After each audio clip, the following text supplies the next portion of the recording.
LSU football coach Lane Kiffin is stomping a mudhole in the transfer portal like it owes him money. As cases of Kiffin derangement syndrome continue to rise. Smash that button, Arthur. Welcome. I'm Ruddy Rutledge, and he's Arthur. So let's get right to it. Lane Kiffin and Billy Glasscock have gone off the top rope on college football's transfer portal.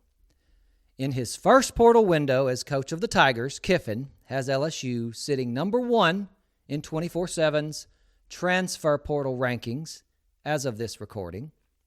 By the way, Billy Glasscock is LSU football's new general manager by way of Ole Miss. And by the way, here's a question.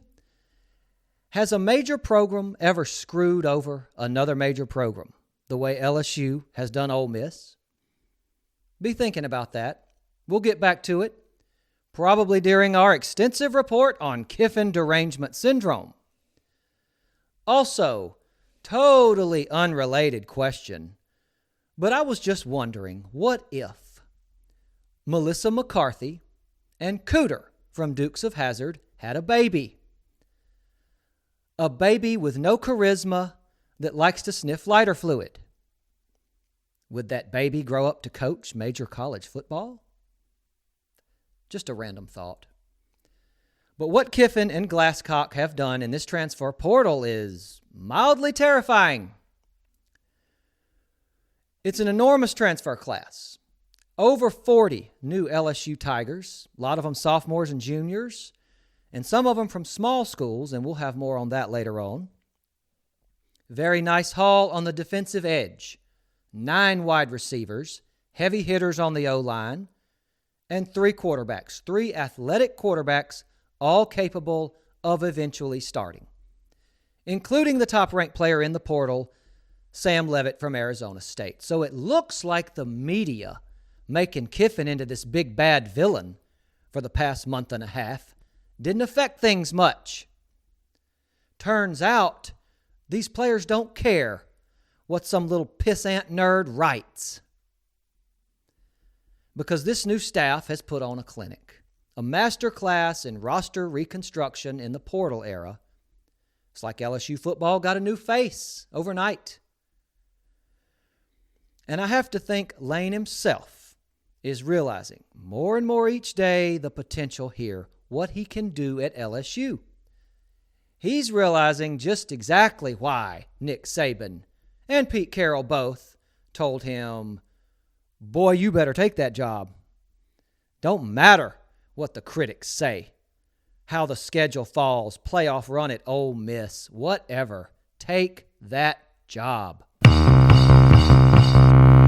So this might be fun. One of the more impressive things about this LSU transfer haul is that Kiffin's done it despite the fact that pretty much all of college football, fans and media both, have taken on this anti-Lane Kiffin stance. Lane and LSU are the villains. That's the way it is. Now, I realize some people personally just don't care for Lane Kiffin, and that's fine, great. But if you look just a little deeper beneath the surface, some people out there in the college football space are suffering from a very real affliction. Cases are on the rise, and some cases are more intense than others. And the affliction has been termed Kiffin derangement syndrome, or KDS. I did not come up with the term, and you may hear it called Lane derangement syndrome. We're going with Kiffin. And these past few weeks, I have studied KDS with heavy observation, and in this following report, I now present my findings. It's okay, Arthur.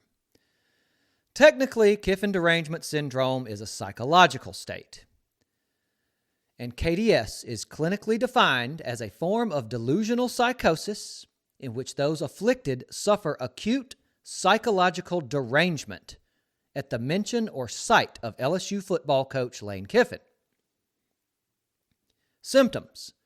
Those afflicted with KDS typically exhibit some, but not all, of the following symptoms. And we'll start with the mild ones and work our way up. involuntary twitching, intense emotional distress, or seething hostility upon hearing the word Lane or Kiffin. This escalates into acute rage upon hearing the words Lane and Kiffin together.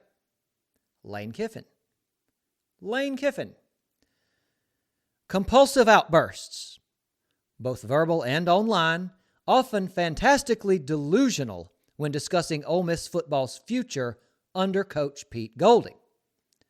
Inability to refrain from engaging with LSU fans on social media without hyperventilating or using the word tampering. Kicking it up a notch from more extreme cases. Making of death threats toward live Tiger mascots or Labrador retrievers in comment sections regarding Lane Kiffin or LSU. Cranial steam venting, usually from the ears, upon reading any Lane Kiffin social media post. Cranial steam venting. Physical ailments such as hives or lumps may also appear, especially if typing a response to Kiffin's latest tiger emoji tweet. Chronic foaming at the mouth upon seeing Lane Kiffin appear on TV. And this is often accompanied by flipping of tables, destruction of furniture, and TV sets. Biting of family members randomly wearing purple or yellow clothing. And then finally, you have end-stage KDS, which brings on permanent clenched jaw disorder. They can't speak, they can't move. I do believe they can hear, but they just sit there and stare with Lane on the brain, and it's all over at that point. It's all over. Just like the end of that Ole Miss Miami football game. Okay, so those are the symptoms, but let's apply this to real life. And by real life, I mean the internet. I can see Aunt Lulu's ears steaming when I mentioned Kiffin leaving her team in the dust. But it's harder to spot these physical symptoms when you're dealing with a bunch of random assholes on social media. So how can we be more KDS aware altogether? Awareness is important. Awareness is our friend. Well, first of all, better to make sure you don't have it. And if you're furiously typing away a response to Lane Kiffin's latest tweet, and you suddenly acquire a lump or swelling in your head or in your neck, you may have Kiffin derangement syndrome. And if you're an Ole Miss fan, well, you have KDS. Let's be real. You are all infected online and in real life. This research, this study was done because of you. And I'm not ready to say the entire national media has KDS, the sports media. But let's just say there's a long list of them who made overly dramatic rants or passive-aggressive posts going after Kiffin throughout Ole Miss's playoff run. He abandoned those players in the cold dark of winter. So dramatic. I'm a writer. Lane is bad for the sport. Can sports writers also be mouth breathers like Ole Miss fans? I think they can be. Speaking of mouth breathers, well, I shouldn't call Pete Golding a mouth breather. He only breathes through his mouth when he's hunched over on a four-wheeler at the camp, huffing gas. And another thing that I learned in my Kiffin derangement syndrome study, it comes in multiple variants, like hepatitis. Spreads across lots of areas. Obviously, the media can be infected. And there's TV KDS, Tennessee Vol KDS. That's pretty intense. But there is a final, most extreme type, a most unhinged type. You probably guessed it, Ole Miss KDS, also known as the runt variant. And you can easily spot it. An ex-post about killing Mike the Tiger's a dead giveaway. Thing is about Ole Miss, their hate is really not that irrational when you think about it. If Ole Miss fans are throwing rubber chickens at Kiffin next September when LSU comes to Oxford, I kind of get it. So I guess I've just answered my question from earlier. Has one program ever done this to another one? And the answer is no. There's really never been a major program completely just screw over another major program like LSU's done to Ole Miss. Not quite like this. Stole their best coach ever, did it right before the playoffs started, and then they eventually lost in that playoff, winning nothing, no championship, and now he's killing it at LSU, a rival. I'd probably have some type of syndrome too. Multiple syndromes. I thought I had Tourette's syndrome just a few months ago watching Brian Kelly's team. But if you're an Ole Miss fan and you watch that win over Georgia and said to yourself, it was Pete Golding all along, you got the syndrome, you have it. The guy who obviously had to be told to cut his hair when he got the head coaching job, start looking like a professional, not some little homeless dumpster goblin. That's right, it was him all along. Sure it was. So what's the remedy for KDS? Well, there is no cure.